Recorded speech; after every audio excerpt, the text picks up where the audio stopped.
Shall we? All right, y'all. Great job. Great job. We did a lot of great. First things first, before we get into this, I never want to see this much of Stephanie White's arms ever again. That right there is what passive aggression looks like in professional basketball. Stephanie White just coached a win against the Las Vegas Aces without A'ja Wilson. And instead of celebrating her team's effort, she's taking shots at the player who put butts in seats all season long. That locker room speech wasn't a pep talk. It was a message. And Caitlin Clark heard it loud and clear, even though she wasn't in the building. Keep it a buck.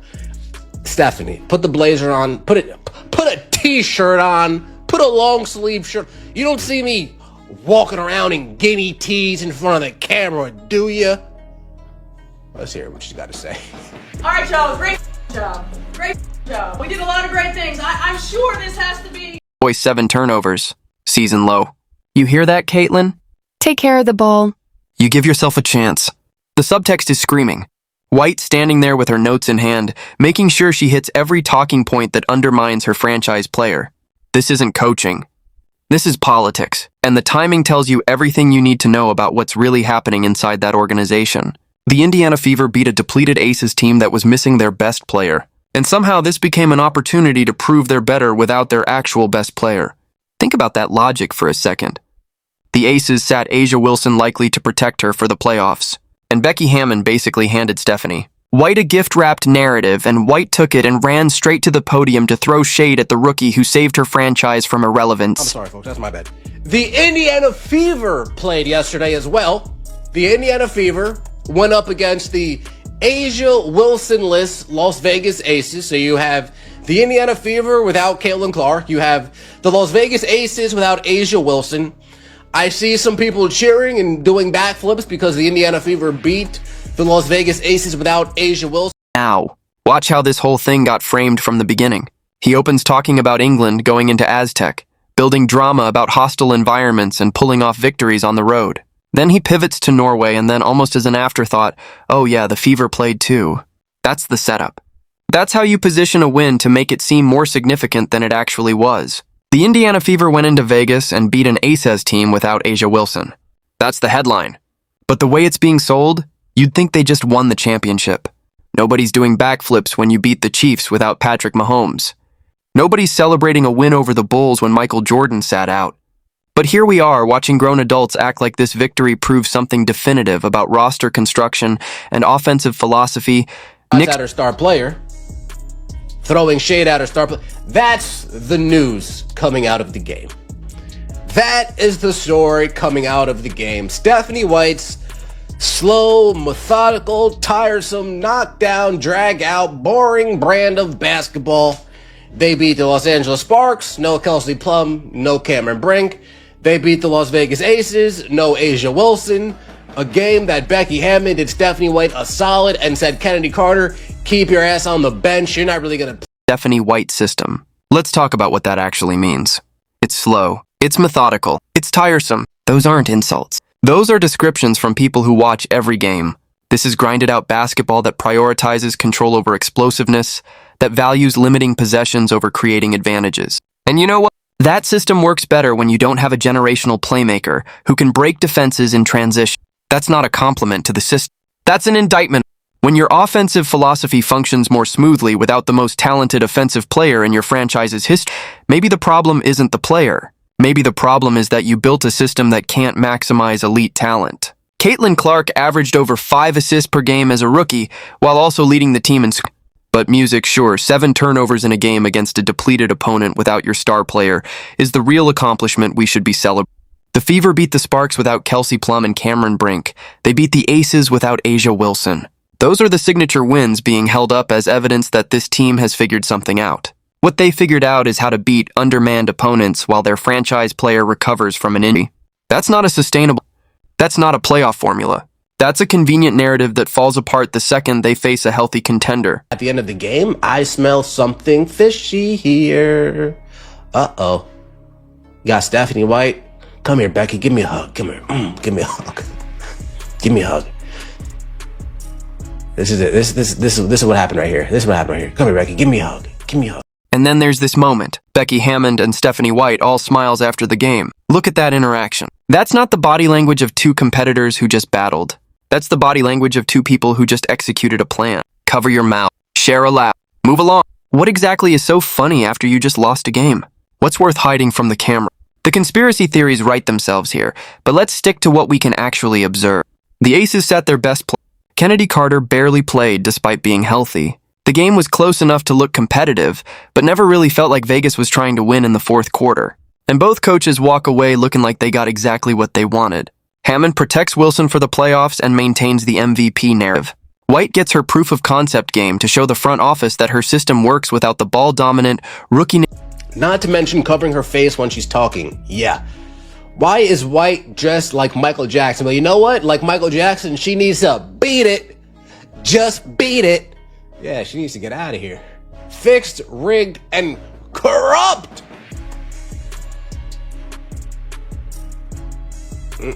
Aces just handed us the win so they can move from first place to second. Just stop being ridiculous.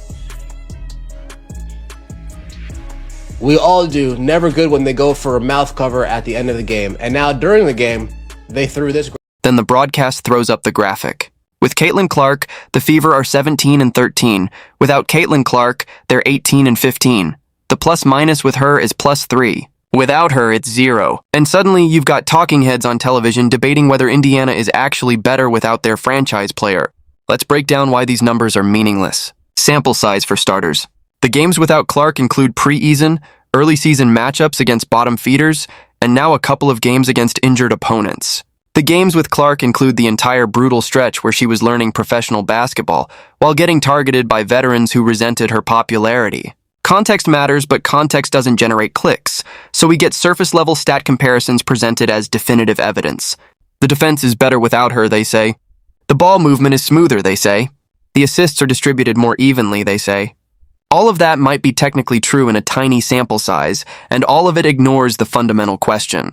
Would you rather have a team that plays solid defense and loses in the first round? Or would you rather have a team built around a generational talent who can actually win you a championship? Stephanie White locker room pep talk that fans are going off about, saying she's throwing shade at Caitlin Clark, she's taking shots at Caitlin Clark, she would rather not have Caitlin Clark on the team. A lot of comments, reactions regarding last night's game. The Indiana Fever, when they run Stephanie White's system without Caitlin Clark, they're better without Caitlin Clark when they run Stephanie White's system. They're not a better team, but they run that Stephanie White system better when they have a point guard that can't do the things that Caitlin Clark could do. A lot of reaction. And go back and listen to what he's actually saying about this being a reality show. The WNBA is a scripted drama, not a serious professional league. That's harsh, but after watching this unfold, can you really argue with it?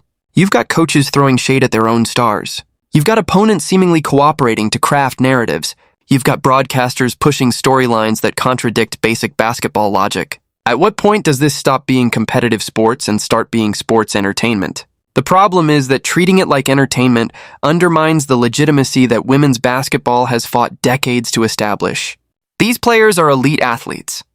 The basketball is real. The competition matters.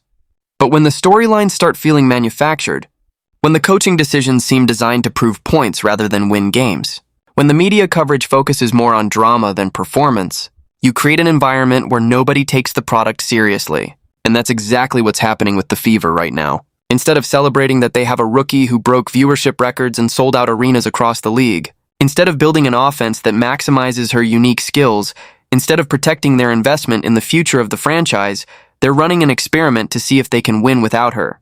That's not championship thinking. That's ego-driven decision-making from a coaching staff that seems more concerned with validation than results. Well, Michael Jordan didn't really miss games like they missed games, but you guys get my point. The Indiana Fever beat the Las Vegas Aces without Asia Wilson. Woohoo! Woohoo! But Stephanie White doing the stuff. The reactions from fans tell you everything about how this is being received. People are noticing the shade. They're seeing through the narrative. They're watching a coach with a clipboard full of talking points designed to undermine her best player, and they're calling it out. This isn't subtle. This isn't reading between the lines. This is Stephanie White standing in front of cameras and making sure everyone knows that her team played better without Caitlin Clark. except they didn't play better. They beat a bad opponent that was missing its best player. They executed a game plan against a team that wasn't trying to win. They ran their system against a defense that didn't have the personnel to stop them. And somehow this became evidence that the system works and the star player is the problem. That's not analysis, that's agenda. Here's what makes this whole situation so problematic for the Fever's future. Caitlin Clark is on a rookie contract. She's making a fraction of what she's worth. She's driving revenue that the franchise hasn't seen in its entire existence.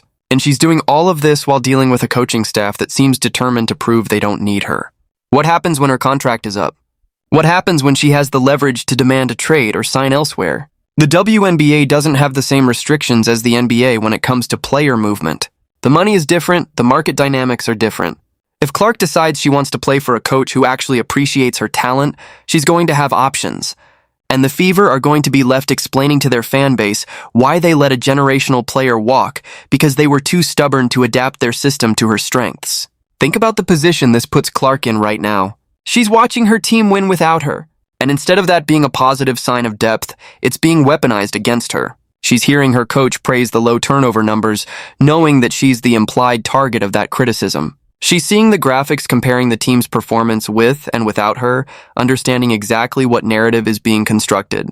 And she's supposed to come back from injury, motivated and ready to buy into a system that clearly doesn't value what she brings to the floor. This is how you destroy team chemistry. This is how you create resentment in a locker room. You don't build a championship culture by making your best player feel like a problem to be managed rather than a weapon to be unleashed. And you definitely don't build long-term success by prioritizing your coaching philosophy over the talent that actually wins games. Watch that initial locker room speech again and pay attention to what White is really saying. She's not celebrating effort. She's not praising resilience. She's listing statistics that specifically highlight areas where Clark struggles. 7 turnovers season low. Translation: Clark turns the ball over too much. 13 offensive rebounds. Translation: we crash the glass better when we're not running in transition with Clark. They held them to 40% shooting in the second half. Translation: our defense is better when we're not covering for Clark's defensive limitations. Every single talking point is a comparison. Every compliment to the team is an implicit criticism of the star player who wasn't there. That's not accidental. That's not a coach getting caught up in the moment. That's a prepared statement designed to send a message to the front office, to the media, and to Clark herself. Now compare that to how other coaches handle these situations. When the Chiefs won games without Mahomes, Andy Reid praised the team's preparation, but made it clear they were a different offense without their quarterback. When the Bulls had to play without Jordan, Phil Jackson never suggested they were better off without him. Good coaches understand that you can celebrate depth without undermining your stars. White either doesn't understand that or doesn't care. The hug with Becky Hammond afterward adds another layer to this. These two coaches have history. They're part of the same coaching tree, the same network of former players turned coaches who are trying to prove themselves in a league that still doesn't give women the same opportunities as men. There's mutual respect there, but there's also mutual interest in certain narratives succeeding.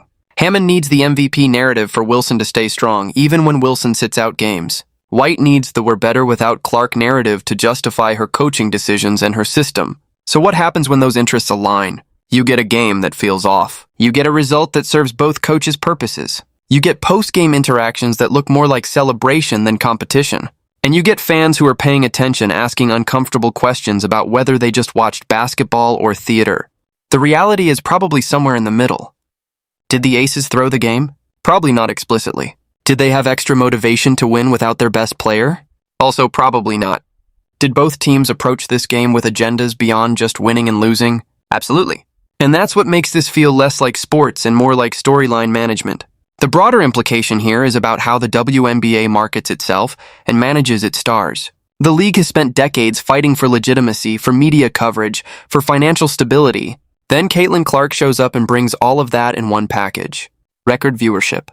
Sold-out arenas, mainstream media attention, corporate sponsorships, everything the league has been begging for, delivered by one player, and the response from parts of the league has been resistance. Veterans who resent her popularity, coaches who resent having to adjust their systems, media members who resent that she gets more attention than players they consider more deserving. Instead of embracing the rising tide that lifts all boats, there's been this weird push back against the player who's actually driving growth. Stephanie White's comments after this game are part of that pattern. Instead of acknowledging that Clark's absence is a loss for the team and the league, instead of expressing eagerness to get her back healthy, She's using the moment to validate her coaching philosophy at Clark's expense. That's short-sighted. That's ego over strategy. And that's exactly the kind of thinking that has kept women's basketball from reaching its potential for so long. The fans get it. The reactions online show that people see through this. They understand that beating a depleted opponent doesn't prove your system works. They recognize shade when they see it. They know that a coach who's more concerned with being right than winning championships is a coach who's going to waste generational talent, and they're not afraid to call it out. So where does this leave the Fever moving forward? They've got a decision to make. They can double down on Stephanie White's system, continue trying to prove they don't need Caitlin Clark to be the focal point, and hope that grinding out wins against injured opponents translates to playoff success. Or they can recognize that they have a once-in-a generation talent, build an offense that maximizes her skills, and actually compete for championships. The smart money says they'll try to have it both ways. They'll bring Clark back, give her the ball, and then blame her when the slow-paced system doesn't generate enough offense. They'll point to games like this one and say, "See, we can win without you being dominant." While ignoring that, winning without your star against bad opponents is not the same as winning championships with your star against elite competition. And if that's the path they choose, Caitlin Clark will be gone the first chance she gets. She'll go to a team that actually wants to build around her. She'll play for a coach who sees her talent as an asset rather than a problem. And the Fever will go back to playing in front of 300 people, wondering where it all went wrong with Stephanie White still insisting her system works, if only she had the right players to run it. That's the real story here. Not that the Fever won a meaningless game against a depleted opponent, but that their coach used that win as an opportunity to undermine their franchise player.